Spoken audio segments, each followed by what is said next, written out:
Everyone, today we are going to start a new chapter, Motion in a Plane. This is the chapter number 4. So now, very first, we will explain about plane. So here, what is plane and what do you mean about plane? यहाँ पे plane क्या है और plane को किस तरीके से हम लोग समझ सकते हैं उसके बारे में एक्सप्लेन करेंगे। तो सबसे पहले हम लोग बात करें प्रीवियस लेक्चर की, प्रीवियस चैप्टर की बात करूं तो प्रीवियस चैप्टर में हम लोग सिंगल एक्सिस के बारे में रीड किए थे। सिंगल एक्सिस मतलब मोशन इन स्ट्रेट लाइन। तो स्ट्रेट लाइन में सिर्फ एक एक्सिस, सिंगल एक्सिस हुआ करता था, एक्स एक्सिस या तो फिर वाई एक्सिस या फिर Z axis, any one axis. तो स्ट्रेट लाइन तभी पॉसिबल है जब एक कोई पर्टिकुलर एक्सिस पे मूव करे ऑब्जेक्ट। बट अब यहाँ पे प्लेन की बात हो रही है, तो प्लेन यहाँ पे समझना है हम लोग को। तो प्लेन होता है एक्चुअली, मान लो एक पेपर है लाइक दिस, एक प्लेन ऑफ पेपर, और पेपर पे मान लो कोई एंट मूव कर रहा है। तो मूव करेगा तो उसका कोई पर्टिकुलर डायरेक्शन तो होगा नहीं, मान लो कुछ इस तरीके से मूव कर रहा है इसमें। तो यहाँ पे देख सकते हो कि इधर हमारा एक्स है, इधर क्या है वाई है। तो ऐसे कंडीशन में हम कैसे फाइंड करें कि किस डायरेक्शन में मूव कर रहा है ये। तो ऐसे कंडीशन में बोलना, यहाँ पे देखना पड़ता है कि यहाँ पे यदि ये मूव कर रहा है, इस जगह पे इसका पॉइंट बन रहा है, तो इसका ओरिजिन हमारा रेफरेंस पॉइंट कहाँ पे होगा, इस पॉइंट पे रेफरेंस पॉइंट होगा। मतलब यहाँ से यदि मैं देखूँ तो ये दो डायरेक्शन को ले रहा है, एक तो इधर वाला डायरेक्शन, एक उधर वाला डायरेक्शन, दो डायरेक्शन को ले रहा है। मतलब यहाँ पे फाइनली दो एक्सिस को ले रहा है। यदि एक प्लेन ऑफ पेपर को आप देखो तो प्लेन ऑफ पेपर में आपको दो एक्सिस पॉसिबल है। जैसे पेपर किस तरीके होता है, फोर्थ इस तरीके का आकार का होता है, कुछ इस टाइप का होता है। तो यहाँ पे किसी भी पॉइंट पे तुम ओरिजिन कंसीडर करो, वहाँ से तुमको दो एक्सिस मिलेगा। तुम यहाँ से यदि कंसीडर करते हो तो इधर देखो एक्स हुआ, इधर वाई हो गया। यदि तुम यहाँ पे इस पॉइंट पे कंसीडर करते हो तो यहाँ पे तुम्हारा इधर एक्स तो इधर वाई हो गया। इस पॉइंट पे कंसीडर करते हो तो इधर एक्स इधर वाई हो गया। मतलब किसी भी पॉइंट पे एक पेपर, प्लेन ऑफ पेपर पे देखोगे तो तुमको दो ही एक्सिस मिलता है। मतलब प्लेन के लिए हमको दो एक्सिस की बात कर सकते हैं, यहाँ पे ओनली टू एक्सिस। ठीक है, तो यहाँ पे दो एक्सिस की बात करें तो मान लो दो एक्सिस की बात करेंगे तो एक्सिस किस तरीके से पॉसिबल है। मान लो हमारे पास एक एक्सिस है कुछ इस टाइप से, एक्स वाई जेड तीनों है हमारे पास। एक रूम है, एक कमरा है, वहाँ पे हमको देखना है दो एक्सिस के लिए यदि वहाँ पे कंसीडर करना है। तो हम जानते हैं कि एक रूम है तो वहाँ पे थ्री एक्सिस होगा, X Y and Z axis होगा। तो वैसे कंडीशन में यदि प्लेन कंसीडर करना हो, सिर्फ प्लेन के लिए कंसीडर करना हो, तो वैसे कंडीशन में हम कौन कौन सा एक्सिस को ले सकते हैं, ओनली टू एक्सिस को हम लोग कंसीडर करना है। तो या तो एक्स वाई हो सकता है, या फिर वाई जेड हो सकता है, या फिर जेड एक्स हो सकता है। क्योंकि आप जो ये देख रहे हो लाइन ए में कुछ इस तरीके से है, वर्टिकल है ये, ठीक है, इस तरह से यहाँ पे हॉरिजॉन्टल वर्टिकली यहाँ पे है ये जेड एक्सिस। तो यहाँ पे टोटल हम प्लेन, यहाँ पे टोटल थ्री प्लेन कंसिडर कर सकते हैं एक्स वाई जेड में। एक्स वाई जेड एक्सिस में हम लोग टोटल थ्री प्लेन कंसिडर कर सकते हैं। That one plane will be X Y हो सकता है, वाई जेड हो सकता है, या फिर जेड एक्स हो सकता है। ठीक है, ये तीनों प्लेन पॉसिबल है यहाँ पे। अब यहाँ पे एक कंडीशन और भी है जो यहाँ पे आप अभी से ही जान लो कि एक्स एक्सिस को हम लोग आई से रिप्रेजेंट करते हैं, और वाई एक्सिस को जे से रिप्रेजेंट करते हैं, और जेड एक्सिस को के से रिप्रेजेंट करते हैं। यहाँ पे हम लोग यदि डायरेक्शन के साथ बात करूंगा, यदि मैं डायरेक्शन के साथ बात करूँ तो आपको कैप लगाना पड़ता है। This one cap is the unit vector, इसके बारे में हम डिस्कस करेंगे आगे लेक्चर में। तो दिस कैप मतलब यहाँ पे क्या है ना कि आई कैप, जे कैप एंड के कैप के साथ इसको रिप्रेजेंट करना पड़ेगा। मतलब एक्स के लिए आई, वाई के लिए जे और जेड के लिए के रिप्रेजेंट करना पड़ता है हमको। ठीक है, तो कैप लगा, यहाँ पे कैप लगा हुआ है, इसका मतलब ये डायरेक्शन को भी रिप्रेजेंट यहाँ पे कर रहा है। मतलब एक ऑब्जेक्ट है जो मूव कर रहा है एक्स एक्सिस के लिए, दूसरा जे के लिए है तो ये वाई के लिए मूव कर रहा है, और यदि के लिए बात करूँ के कैप तो ये जेड की तरफ मूव कर रहा है। मतलब unit vector represent the direction of the motion. Direction of the motion यहाँ पे रिप्रेजेंट करता है हमारा यूनिट वेक्टर। ठीक है, ये चीज़ है। अब मैं बात करूं, ठीक है, ये प्लेन तो हम लोग समझ गए। प्लेन में हम लोग देखें कि एक एक्स वाई जेड यदि एक्सिस थ्री एक्सिस का प्लेन है, मतलब थ्री एक्सिस हमारे पास है, थ्री एक्सिस में टोटल थ्री प्लेन पॉसिबल है वहाँ पे, X Y Y Z Z X. और वहाँ पे एक्स को किस तरीके से रिप्रेजेंट करते हैं, आई कैप से, वाई को जे कैप से, और जेड को के कैप से रिप्रेजेंट करते हैं। ठीक है, और हम लोग अब देखते हैं थोड़ा स्केलर एंड वेक्टर्स। इसके बारे में हम लोग ऑलरेडी जानते हैं कि what is scalar quantity, what is vector quantity. Scalar quantity किसको बोलते हैं, those physical quantity which has only magnitude. यदि सिर्फ मैग्नीट्यूड वहाँ पे है तो उसको हम लोग स्केलर बोलते हैं। जैसे एग्जांपल के लिए हो गया स्पीड हो गया, प्रेशर हो गया, वर्क हो गया, ये सब हमारा क्या है, scalar quantity, because they have no direction. यदि डायरेक्शन नहीं है, सिर्फ मैग्नीट्यूड है, मतलब those physical quantity which has only magnitude not direction, तो यहाँ पे हम बोलेंगे स्केलर क्वांटिटी। तो उसका बहुत सारा एग्जांपल हो गया, स्पीड हो गया, वर्क हो गया, प्रेशर हो गया, एनर्जी हो गया, है ना। तो ये सब पावर हो गया, it is is the scalar quantity. Electric current also, electric current भी हमारा स्केलर क्वांटिटी है, बिकॉज वो ट्रायंगल ऑफ वेक्टर एडिशन को फॉलो नहीं करता। वो हम लोग आगे डिस्कस करेंगे क्यों आखिर एक करंट जो है सो वेक्टर क्वांटिटी नहीं है। तो electric current is also scalar quantity because they have no direction. Next one vectors quantity. यहाँ पे वेक्टर की बात करें तो those physical quantity which has both magnitude as well as direction, मतलब वैसा फिजिकल क्वांटिटी जिसके पास डायरेक्शन भी हो और मैग्नीट्यूड भी हो। तो वैसा कौन सा हो सकता है, उसका एग्जांपल हम ले सकते हैं वेलोसिटी है, डिस्प्लेसमेंट है ना, फोर्स है। तो ये सभी एग्जांपल्स हैं किसका, वेक्टर का। और यदि मैं अब आगे बात करूं टाइप्स ऑफ वेक्टर्स का, तो एक्चुअली मेरा इस मोशन इन प्लेन में हम लोग को सबसे स्टार्टिंग टॉपिक जो है हमारा इसमें वो वेक्टर के ही बारे में रीड करना है। इसमें स्केलर का कोई जगह नहीं है। तो हम लोग यहाँ पे इस टॉपिक में हम लोग सिर्फ रीड करेंगे वेक्टर के बारे में। तो सबसे पहले वेक्टर के बारे में रीड कर लेते हैं। तो यहाँ पे वेक्टर को किस तरीके से रिप्रेजेंट किया जाता है उसको समझो। किस तरीके से डायरेक्शन को रिप्रेजेंट किया जाता है, किस तरीके से मैग्नीट्यूड को रिप्रेजेंट किया जाता है, उसको हम लोग को सबसे पहले वेक्टर में समझना है। तो देखो वेक्टर को कुछ इस तरीके से समझा जाता है।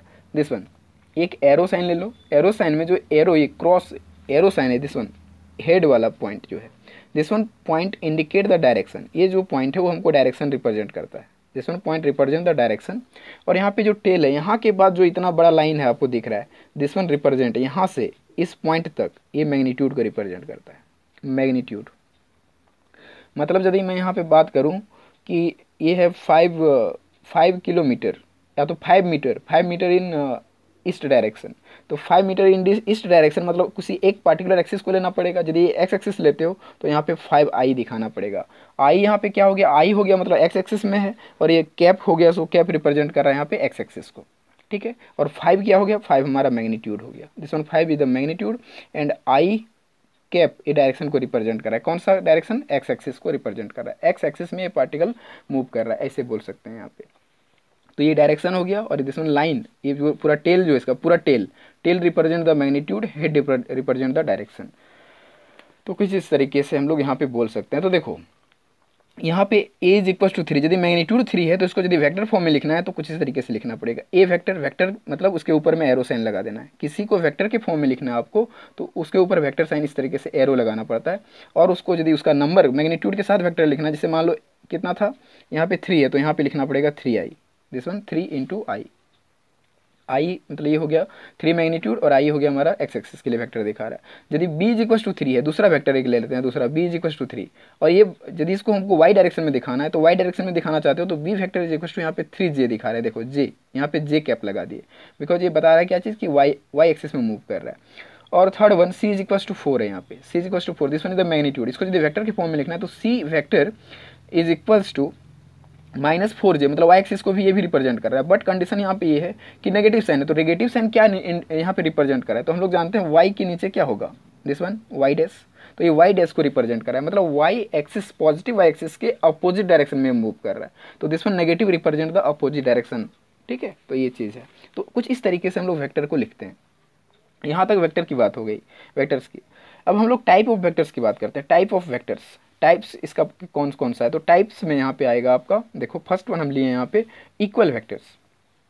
टाइप ऑफ वेक्टर्स में सबसे पहले इक्वलिटी ऑफ वेक्टर्स बोल सकते हो या तो फिर equal of vectors, equal vectors. तो इक्वल वेक्टर्स किसको बोलेंगे, तो इक्वल वेक्टर्स उसको बोलेंगे जिसका मैग्नीट्यूड और डायरेक्शन दोनों क्या होना चाहिए, सेम होना चाहिए। इसलिए यहाँ पे लिख दें magnitude and direction should be same. Magnitude और डायरेक्शन दोनों यदि सेम होगा तो वैसे कंडीशन में हम वैसे वेक्टर को क्या बोलेंगे, इक्वल वेक्टर। तो यहाँ पे देखो हम एग्जांपल से आपको समझाने की कोशिश कर रहे हैं। एग्जांपल में ऐसे दो वेक्टर हमारे पास है, vector A and vector B, जिसका देखो 3i इसका भी है 3i इसका भी है, both are moving in the same direction. यदि दोनों सेम डायरेक्शन में, देखो यहाँ वही चीज़ लिखे, magnitude and direction should be same, दोनों सेम होना चाहिए, डायरेक्शन भी एक ही तरफ होना चाहिए और दोनों का मैग्नीट्यूड भी सेम होना चाहिए। तो देखो 3i बी का भी 3i है, मतलब ए का और बी का दोनों का क्या है, मैग्नीट्यूड सेम है एज वेल डायरेक्शन भी सेम है। देख सकते हो दोनों राइट साइड में मूव कर रहा है और दोनों का मैग्नीट्यूड क्या है, इक्वल है। तो ऐसे कंडीशन में इसको क्या बोलेंगे, इक्वल वेक्टर, ठीक है। नेक्स्ट वन हमारा आता है, यदि इसी को हम यदि कुछ इस तरह से रिप्रेजेंट करते हैं तो क्या इक्वल वेक्टर होता। देखो यहाँ पे एक हमारा राइट साइड में जा रहा है, दूसरा लेफ्ट साइड में जा रहा है, मतलब एक एक्स एक्सिस में जा रहा है पॉजिटिव एक्स एक्सिस में और दूसरा नेगेटिव एक्स एक्सिस में जा रहा है। तो ऐसे कंडीशन में देखो मैग्नीट्यूड तो सेम है बट डायरेक्शन हमारा अपोजिट हो गया। ऐसे कंडीशन में इसको हम लोग इक्वल वेक्टर नहीं बोल सकते हैं, क्योंकि इक्वल वेक्टर का कंडीशन है यहाँ पे कि magnitude as well as direction both will be same, दोनों होना चाहिए सेम। यदि दोनों सेम है तभी इक्वल वेक्टर बोल सकते हैं, अदरवाइज इक्वल वेक्टर नहीं हो सकता। नेक्स्ट वन, यदि मैं अनइक्वल की बात करूँ तो अनइक्वल वेक्टर कौन सा होगा, तो अनइक्वल वेक्टर में हो जाएगा आपका, जैसे एक का मैग्नीट्यूड 3 है एक का 5 है, तो ऐसे कंडीशन में इसको अनइक्वल वेक्टर हम बोल सकते हैं। उसको यहाँ पे रिप्रेजेंट नहीं किए, बट अनइक्वल मतलब जिसका मैग्नीट्यूड डायरेक्शन तो सेम है बट आपका मैग्नीट्यूड सेम नहीं हो, या तो डायरेक्शन भी अपोजिट हो सकता है अनइक्वल वेक्टर में। तो अनइक्वल मतलब इसको हम अनइक्वल में ले सकते हैं, this one is the unequal vectors, this one. लेकिन यहाँ पे क्या है कि इसका मैग्नीट्यूड एक चेंज करना पड़ेगा, क्योंकि मैग्नीट्यूड एक का 3 है तो एक का 4 ले लो, तो ऐसे हम अनइक्वल वेक्टर बोल सकते हैं। अनइक्वल उसको बोलेंगे जिसका मैग्नीट्यूड और डायरेक्शन दोनों डिफरेंट है, ऐसे कंडीशन में हम अनइक्वल वेक्टर बोलेंगे। नेक्स्ट वन हमारा parallel vectors, second one is the parallel vectors. तो पैरेलल वेक्टर किसको बोलेंगे हम लोग, तो पैरेलल वेक्टर में यहाँ पे देखो direction should be same, direction should be same and magnitude will change और सेम, मतलब मैग्नीट्यूड इसका चेंज भी मतलब डिफरेंट हो सकता है और सेम भी हो सकता है, दोनों कंडीशन इसका पॉसिबल है। मतलब direction should be same, direction तो हमेशा सेम ही होना चाहिए पैरेलल वेक्टर के लिए, और साथ साथ इसका मैग्नीट्यूड चेंज हो सकता है और सेम भी रख सकते हैं। मतलब यहाँ पे कंडीशन ये है, देखो दोनों का एग्जाम्पल यहाँ पे लेके रखें। मान लो एग्जाम्पल में पहला हम वेक्टर लिए a is equal to 3i और दूसरा b इज इक्वल टू कितना है 4i, b vector is equal to 4i। देखो ये वाला 3i छोटा बनाया इसको और ये b is equal to 4i, ये थोड़ा बड़ा है, ठीक है। और दोनों देखो सेम डायरेक्शन में, तो यहाँ पे कंडीशन भी डाल दी है कि डायरेक्शन शुड भी सेम, तो डायरेक्शन दोनों सेम है, तो ये दोनों हमारा पैरेलल हो गया, this one both the vectors are parallel, ठीक है। नेक्स्ट कंडीशन है कि क्या यदि दोनों वेक्टर का मैग्नीट्यूड सेम रखें, मैग्नीट्यूड सेम रखेंगे तो देखो क्या कंडीशन होगा, 3i इसका भी है, a vector is equal to 3i, b is equal to also 3i, दोनों का मैग्नीट्यूड सेम है और डायरेक्शन भी सेम है। तो यहाँ पे क्या हुआ, देखो हम सेम बोले थे ना कि मैग्नीट्यूड डायरेक्शन शुड भी सेम, डायरेक्शन सेम तो है इसमें भी डायरेक्शन सेम मिल रहा है, और क्या बोले मैग्नीट्यूड चेंज हो सकता है, डिफरेंट हो सकता है और सेम भी हो सकता है। तो यहाँ पे मैग्नीट्यूड सेम मिल रहा है आपको और डायरेक्शन भी सेम मिल रहा है, तो यहाँ पे इसको हम बोल सकते हैं कि this one is also parallel vector, this one also parallel vector, दोनों हमारा पैरेलल वेक्टर है। बट कंडीशन यहाँ पे एक और जान लो, यहाँ पे देखो एक पॉइंट यहाँ पे नोट किए हुए, इक्वल वेक्टर्स कैन बी या parallel vector, equal vector parallel vector हो सकता है but parallel vector can not be equal, मतलब हो सकता है सम कंडीशन, कुछ कंडीशन में हो सकता है बट हर एक कंडीशन में आपका पैरेलल वेक्टर इक्वल वेक्टर नहीं हो सकता। कैसे, देखो यहीं पे कंपैरिजन हम लोग कर लेते हैं। देखो इक्वल वेक्टर है ना, तो इक्वल वेक्टर में क्या है, हमारा मैग्नीट्यूड एंड डायरेक्शन शुड भी सेम, दोनों सेम है, तो दोनों सेम है, तो यहाँ भी तो दोनों सेम दिख रहा है आपको, देखो इसमें magnitude and direction both are same, तो ए पैरेलल वेक्टर है, ए इक्वल वेक्टर है। तो यहाँ पे कंडीशन इसलिए डाल दी कि इक्वल वेक्टर जो पैरेलल हो सकता है, इक्वल वेक्टर ऐसे भी तो हो सकता है, ये जैसे दोनों डायरेक्शन सेम है इस तरीके से, क्या इस तरीके से नहीं दिखा सकते हम लोग, this one A this one B both are in same direction, दोनों का मैग्नीट्यूड सेम है, इसका भी 3 है इसका भी 3 है, तो ये भी हमारा क्या होगा, इक्वल वेक्टर्स में आएगा। इक्वल वेक्टर के लिए कोई जरूरी नहीं कि पैरेलल जैसा ही दिखाएं, ठीक है, बट डायरेक्शन सेम होना चाहिए, this is important, direction will be same, ठीक है। ऐसा भी हो सकता है, this one 3 this one also, ऐसे भी ये हमारा भी हो जाएगा हमारा कौन, इक्वल वेक्टर, बड़ी पैरेलल वेक्टर होगा नहीं होगा। इसीलिए यहाँ पे लिखे हैं कि equal vectors can B parallel vector but parallel can not be equal, ये चीज़ है, ठीक है। तो ये कंडीशन है, तो इक्वल वेक्टर पैरेलल हो सकता है, can be parallel but can not be equal, ठीक है, ये चीज़ है। ये भी पैरेलल कहलाएगा यदि तुम इस तरीके से देखो, इसको भी पैरेलल हम बोल सकते हैं, क्योंकि ये कुछ इस टाइप से मूव कर रहा है ना, तो this one and this one both are parallel, इस पैरेलल वेक्टर बोल सकते हैं इसको हम लोग। तो इसीलिए बोले equal vectors can be a parallel vector, equal vector जितना भी होगा हो सकता है सारा कैसा कंडीशन में आएगा, पैरेलल वेक्टर में होगा, ये ठीक है। बट ये जो आपका इक्वल वेक्टर है क्या बोल रहा है, but parallel can not be equal, parallel vector हमेशा इक्वल नहीं हो सकता, ठीक है। इक्वल वेक्टर ऑलमोस्ट मतलब लगभग कंडीशन में आपको पैरेलल मिल जाएगा, इक्वल वेक्टर हमेशा लगभग कंडीशन में आपको पैरेलल मिलेगा, बट पैरेलल वेक्टर मतलब नहीं मिल पाएगा आपको, कुछ कंडीशन में मिल सकता है पर हर एक कंडीशन में नहीं मिलेगा। जैसे एक कंडीशन यहाँ पे इसमें मिल रहा है आपको, ठीक है, लेकिन हर कंडीशन में पैरेलल वेक्टर इक्वल वेक्टर नहीं मिलेगा, इसको आपको रिमेंबर रखना है। तो सबका कंडीशन माइंड में रखो, कंडीशन क्या है, किसको हम इक्वल बोलते हैं, किसको पैरेलल बोलते हैं, फिर आपको टेंशन लेने की कोई ज़रूरत नहीं है, ठीक है, हम लोग आप खुद पहचान जाओगे कि कहाँ पे क्या है। नेक्स्ट वन है anti parallel vectors. Anti parallel vectors किसको बोलते हैं, when two vectors are in opposite direction, यदि दो वेक्टर अपोजिट डायरेक्शन में हो तो वैसे कंडीशन में हम बोल सकते हैं इसको अनइक्वल वेक्टर। बट ऐसा थोड़ी है कि मैग्नीट्यूड कैन बी इक्वल और नॉट, मैग्नीट्यूड इसका इक्वल भी हो सकता है और नहीं भी हो सकता है। तो जैसे देखो यहाँ पे एक एग्जाम्पल लिए, इसका मैग्नीट्यूड ज़्यादा है और इसका मैग्नीट्यूड कम है, दोनों अपोजिट डायरेक्शन में, तो इसको हम लोग क्या बोलेंगे, एंटी पैरेलल। पैरेलल तो है नहीं क्योंकि डायरेक्शन अपोजिट हो जा रहा है, इसलिए इसको बोलते हैं एंटी पैरेलल। ऐसा भी हो सकता है, देखो this one magnitude and this one, दोनों का मैग्नीट्यूड सेम है बट डायरेक्शन अपोजिट है, ये भी हमारा एंटी पैरेलल हो गया। तो इसलिए कंडीशन यहाँ पे डाल दिए, when two vectors in opposite direction magnitude can be equal और नॉट, ठीक है, इक्वल हो भी सकता है और नहीं, तो ये चीज़ है हमारा anti parallel vectors. Next one आता है को इनिशियल वेक्टर्स। को इनिशियल वेक्टर मतलब एक ही जगह से इनिशिएट होना, जितना भी वेक्टर होगा यदि एक ही जगह से सब वेक्टर निकल रहा हो, दैट वन इज द को इनिशियल वेक्टर्स।